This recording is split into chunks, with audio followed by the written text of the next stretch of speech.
Hey there, welcome back to Farmcraft. I'm John, and we're doing some work on the farm. I've had many people comment that I make a lot of videos and don't show actual farming, but cattle farming is a lot different than people realize. A lot of what you're doing is managing infrastructure. The cattle don't need a lot from me. They need grass, they need water, and a safe place to be. So in a lot of ways, being a cattle farmer means you maintain fields and you grow grass. This field has several problems, and it's going to take a long time to fix them all, but let's get into it. All right, so here's the deal. This area is not safe for my cattle because there's too many dead trees. That's an ash tree, the closest one. The two further ones are walnuts. Those are fine, but that's a dead ash tree. That's a dead ash. That's a dead ash. Over here is a big pine and poplar. I really like those two trees. They got hit by lightning and they're both dead. And you can see all the limbs that are falling. And this is exactly the area where the cattle like to get shade. And there's other places in the field for them to get shade, but this is their preference. It's closest to the gate. It's pretty close to the water. And I've got new calves in here. If they're laying underneath these trees and a limb falls, it could potentially kill the calf, even kill a cow, depending on the limb. So this all has to go. Now these two are some pretty good sized trees. I have a whole video on these two trees. I'll leave a link in the description. Basically, I wanted to try to dig them out with my excavator, and this turned out to be a rather big challenge. In this video, I'm going to breeze through this part of the job. There's a lot more that I did to get this field fixed up. I started out clearing all the brush around the base of this poplar tree. And then I started digging at the roots, hoping that I'd be able to push it over. But even after a lot of digging, it really wouldn't budge. So I put a rope up in it and used a puller to help. Making some progress. Get more digging. I'm making this look like it went pretty fast, but this was many, many hours of work just to get to this point.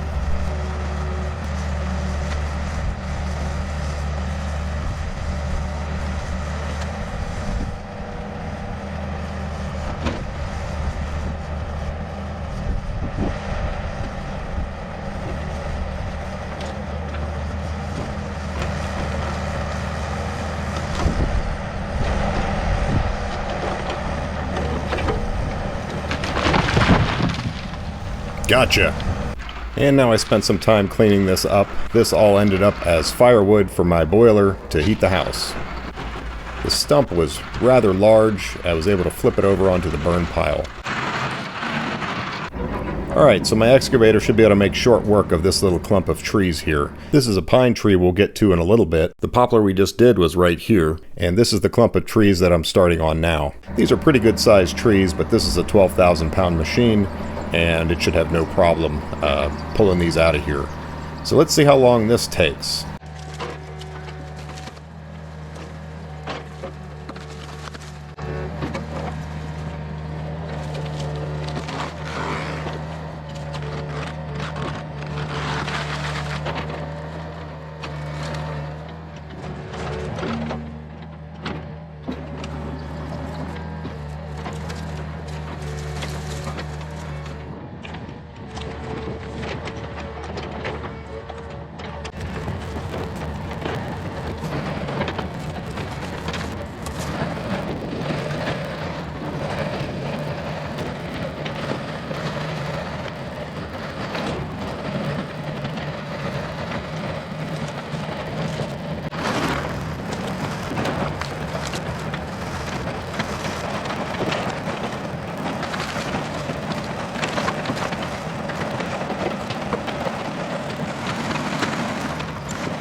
So it's 5:35, 1 hour and 20 minutes to remove all of that, stumps and all. So now the question is, am I stupid and stubborn enough to try to dig that one? That's a big one, but it's not as big. At least it's not as big around, and it's a pine. And I tend to think it's going to be easier. Famous last words. So for this one, the first thing I did was put a rope up in it. I show my typical procedure for roping a tree. And then I start with digging. And this tree really taught me some lessons. I'm not going to go through all that now. Let's just say I really wasn't able to get this thing down with this excavator like I wanted to. This tree may very well be responsible for the purchase that I later did of large Marge. If you want to see that whole battle, there's a link in the description. Go check it out. I guess I did finally win the battle in the end. The stump's gone, the tree's gone. I fill in the remaining hole with the excavator and grade it to flat for mowing.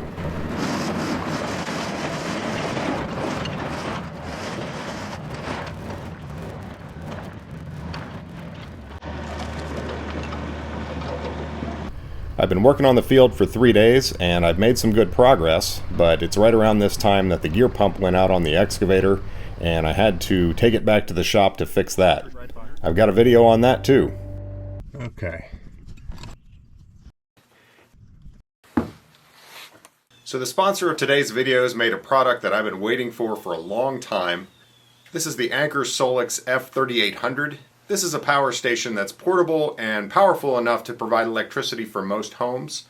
But what's got me excited about it is that it can produce 240 volt split phase power, the North American standard, in one standalone unit.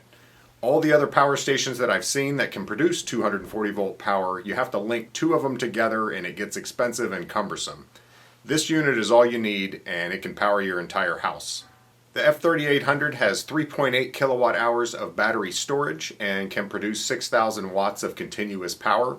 And given those specs, I have to say it's very reasonably priced. This thing's able to run just about anything I would need. Of course, it can run 120 volt appliances. There's enough capacity. It could run multiple tools at once.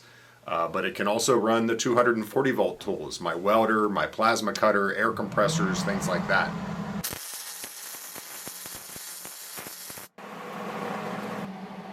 This thing's actually even powerful enough to run the central air conditioning in my house. You can get battery expansion packs that increase the battery capacity up to 26 kilowatt hours. That's a lot.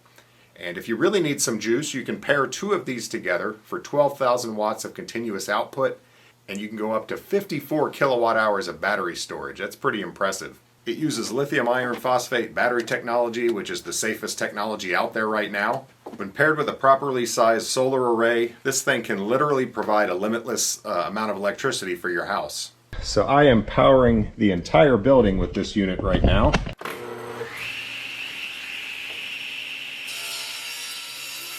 So if you've been looking at power stations and weren't able to find the right specs at the right price, this might be the unit for you.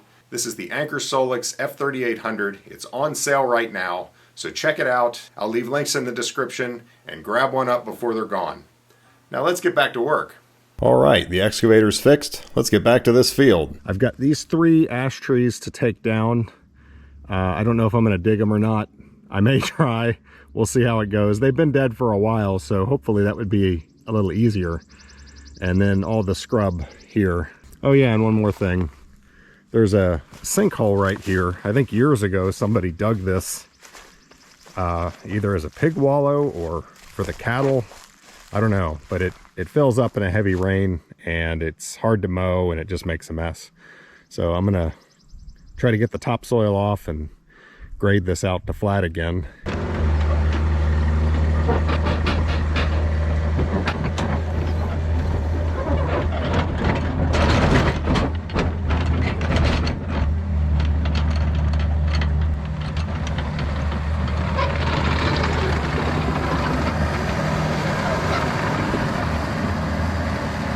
So I'm actually going to do this area first because then I can pile up on top of it with those trees as a burn pile.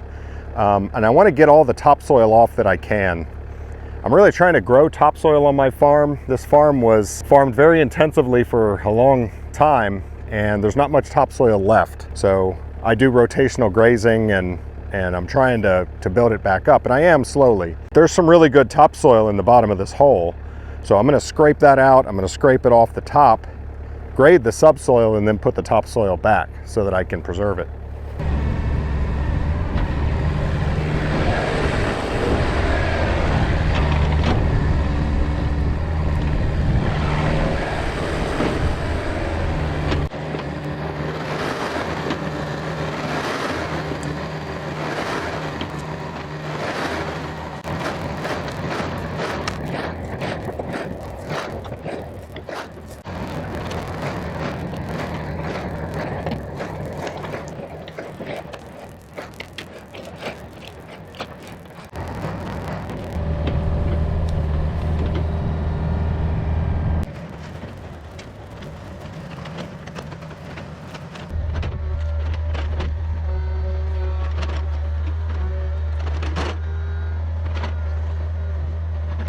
Alright, so I've got all the topsoil off. This hole is much deeper than it looks in the video. Right in the center here, there's probably 3 feet, about a meter of a depression, and then around it, it's raised up a little bit from when they dug it years ago. So now that I've got the topsoil removed, I want to take what's left of the high spots and push it into the hole and try to bring everything back to flat.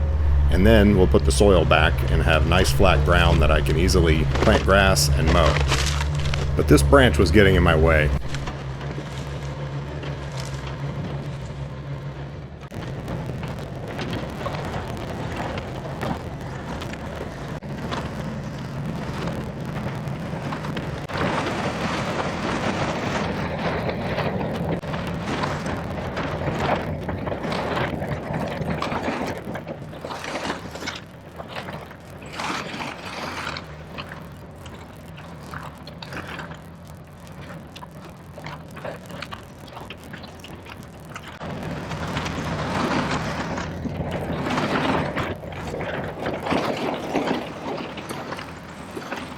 So that's pretty good. There's still a little hollow in that area, but we're looking downhill and water will just drain kind of down from here.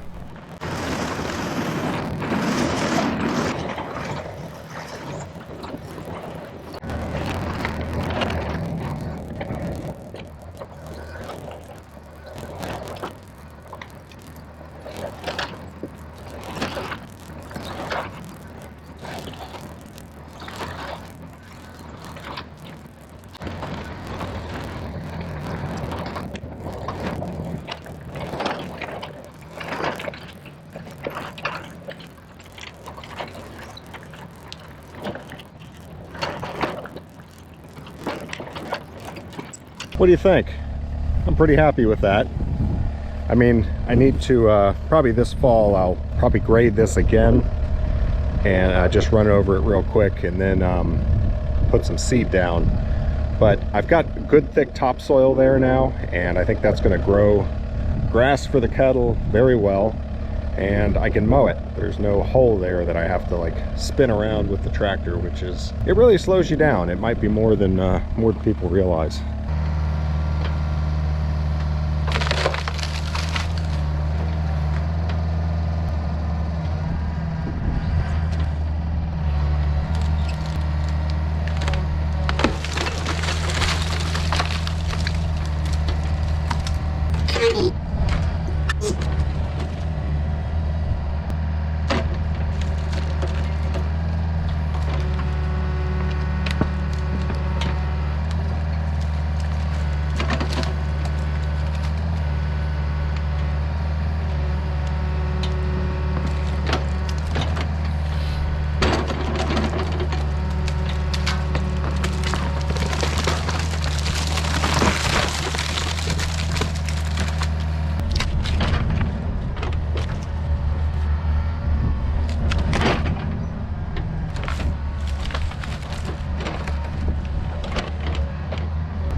This tree was pretty rotten and full of bugs, not worth harvesting for firewood.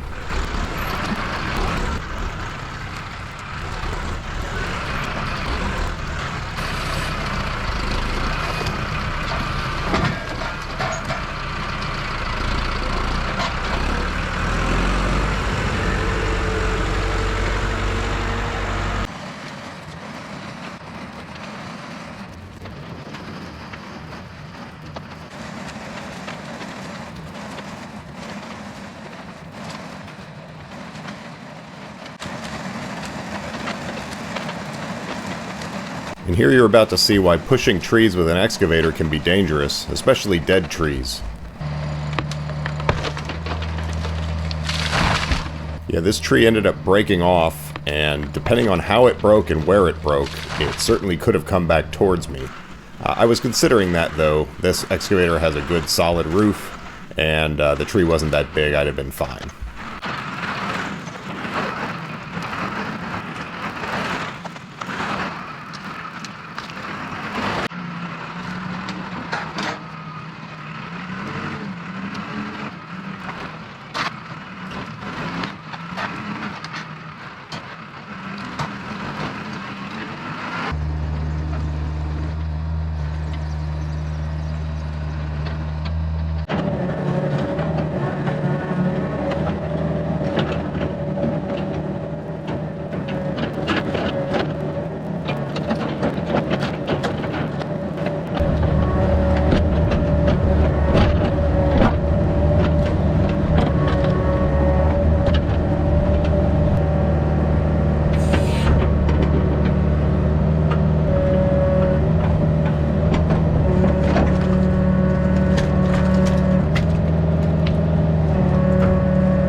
So here I'm loading the logs on the trailer. Most of this is from the pine and poplar.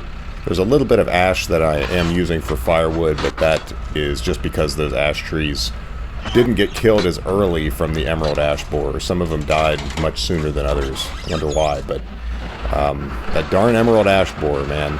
Killing all my ash trees.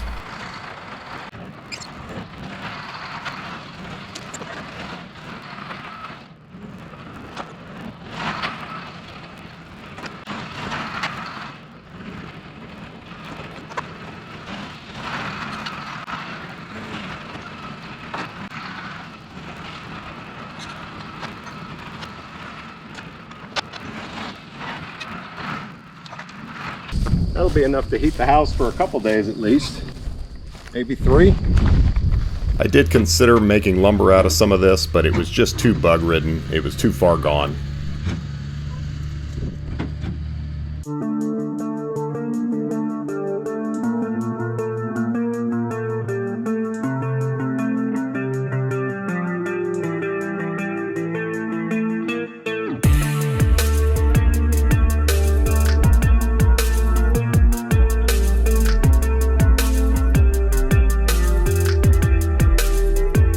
Alright guys, the next time you're going to see this is probably going to be several months later. I'm going to let these piles dry out, and then we're going to get all this cleaned up, get some new grass on it, and get this back the way it should have been.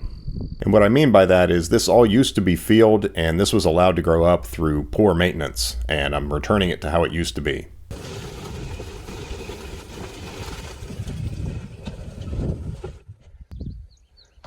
And there's the crew hanging out in the shade in the hot summer.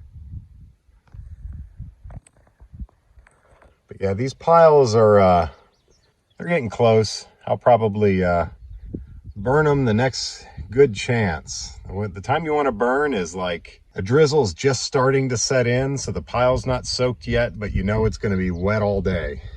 Light them up and not have to worry about them spreading so much. Whenever you're doing things with fire, it's important that you're careful and just make sure you're doing it safely, because you wouldn't want to do anything stupid, would you? You also don't want the fields to be super dry from summer heat or anything like that. Yeah, I've never done that before, but I might do it again. Field's looking good. You know, I don't have to do a whole lot to it. If I just keep mowing this, the fescue is going to take over and turns into good grazing ground for them. And it's going to be a lot easier to mow. So it took a while, but I finally got the perfect day to burn, or so I thought. It was calm, there wasn't a lot of wind, and a storm front was on the way. It was going to start raining hard very shortly. You can see it's actually drizzling already right now, and I want to go ahead and get these started so the piles don't get soaked, and then I have trouble to get them started after it really gets wet.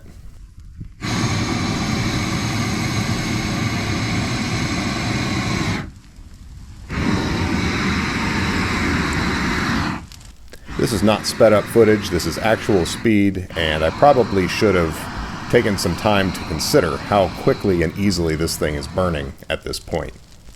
Now I must say it's my general practice when I'm doing bonfires to mow around it, get the grass really short around the fire so that it doesn't have much fuel to use to try to spread.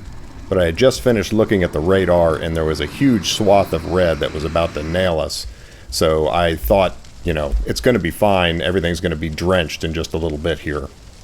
Now, with how aggressively this thing is burning, I should have stopped and just watched this one fire, and I could have handled it, but I was in go mode, and I went on and lit the other 2.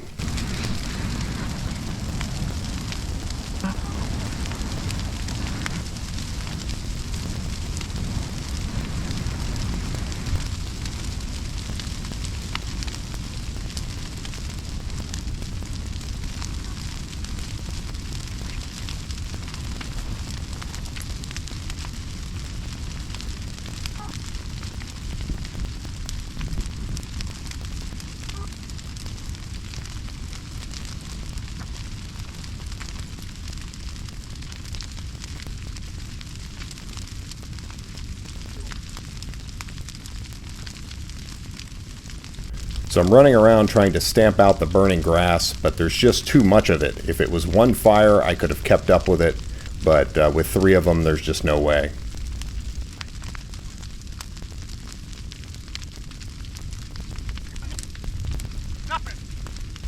If this rain doesn't hit soon, I may be calling 911. I'm going to go back to the house to get some buckets and towels so that I have something to work with to put these fires out.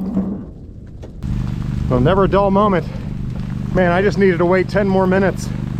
Everything's nice and wet now, so we're good. But that fire got to the fence. I guess as the rain started coming in, the wind picked up and it started blowing that way, and holy cow, it went fast. So Chet's here with the mower now, so we'll get all the long stuff down around this thing, or these things, and everything's nice and wet now. We should be good. That's why you choose the time that you burn carefully, because I don't have water access out here. You know, the burn pile that's near my house I can actually reach with my fire hose, so that's much easier. This was a little scary. For a second there I thought I was going to be calling 911, but we're good. Grief. Not their favorite time of year. They want some green grass. Almost there, guys. So I've been looking to do these burns for a long time. I've been watching the weather, trying to find a time when the pile's dry enough, early enough in the day that I can do it, at the same time where the field's going to be wet, so I don't have to worry about it spreading. And I was working on something else today, and I saw the weather and thought, oh, I should go burn those piles. And I kind of impulsively did it, and I rushed and tried to do it before the rain actually hit too hard. And that was stupid. Whenever you rush, whenever I rush, that's when I make mistakes. And that's what I did today. So don't be an idiot. Don't rush, especially when fire is involved.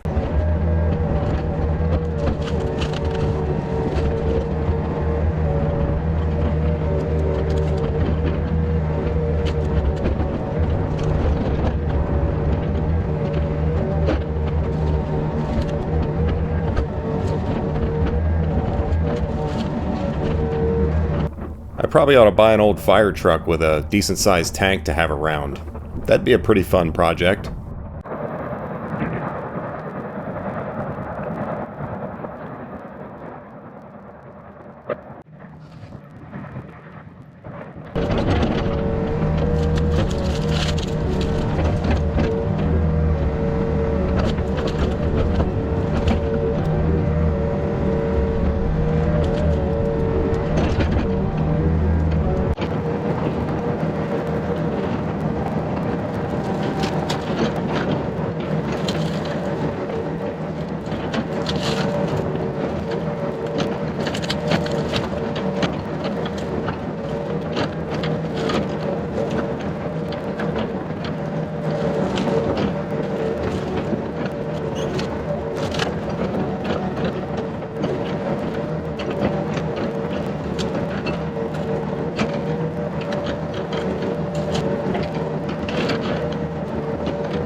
The cows always enjoy a nice bonfire.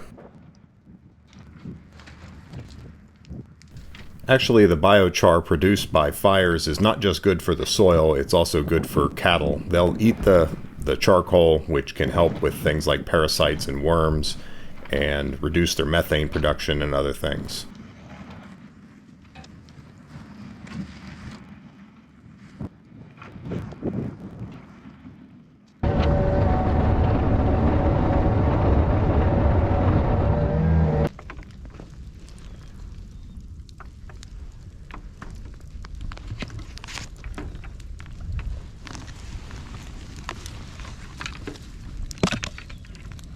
I just piled them all back up again, and everything is still very damp. So I'm going to leave. I'll come back later this evening and check on them. But I think we're good at this point. So it's the next day, and yeah, just don't look over here. Let's get that out of frame. Come on, get it out of frame. Okay, all right. So the fires burned down pretty well, but big fires like this will often take days to fully burn. This one had some stumps in it that still had some dirt on them. This one burned most of the way. And it was this last one here that still had a lot to go.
little bit more to burn, and I think I'll probably get the dozer out here and dress the ground up. Excavator is so slow, and I don't think it does as good of a job.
I'm using the tracks to pack the soil in. It also makes indentations in the dirt that will help it hold water and give the seed a place that it can stay on this hillside. It helps prevent erosion while the grass is getting established.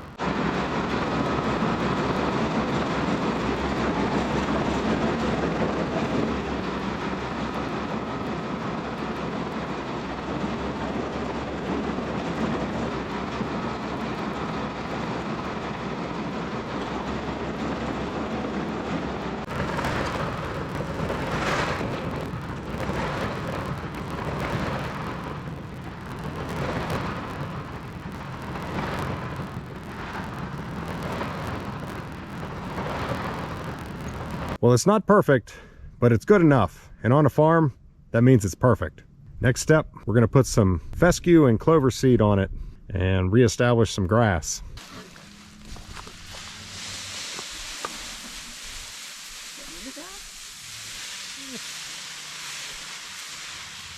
I'll go with a lot.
Now the grass would probably grow fairly well just putting the seed on the ground, but putting hay or straw over it really helps increase your germination rate, holds moisture, and helps the grass get established. And it also helps control erosion as well.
Come on, cows, follow Dozer to your new improved field.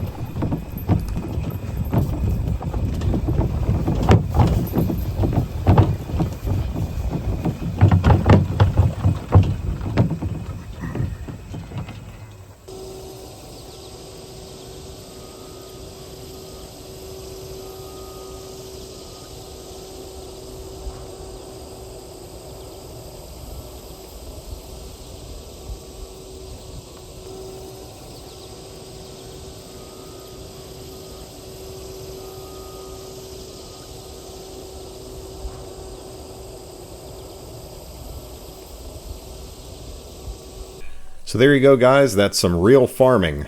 Now obviously sometimes we round the cattle up and work on them more directly, but oftentimes that's the kind of things we do. We maintain fences, we maintain fields, and this field is much improved. It's going to produce more grass than it did before, it's safer for the cattle, and it's going to be much easier to maintain. And here's a quick reminder of how this looked before. All of these trees and brush have been removed, and there's 2 walnut trees just out of frame on the bottom that remain, and this clump of trees here is still there. So that was a lot of work, but it's a really rewarding kind of work, and it's great to see the finished outcome. Cows like it too. Thanks for watching, guys. We'll see you on the next one.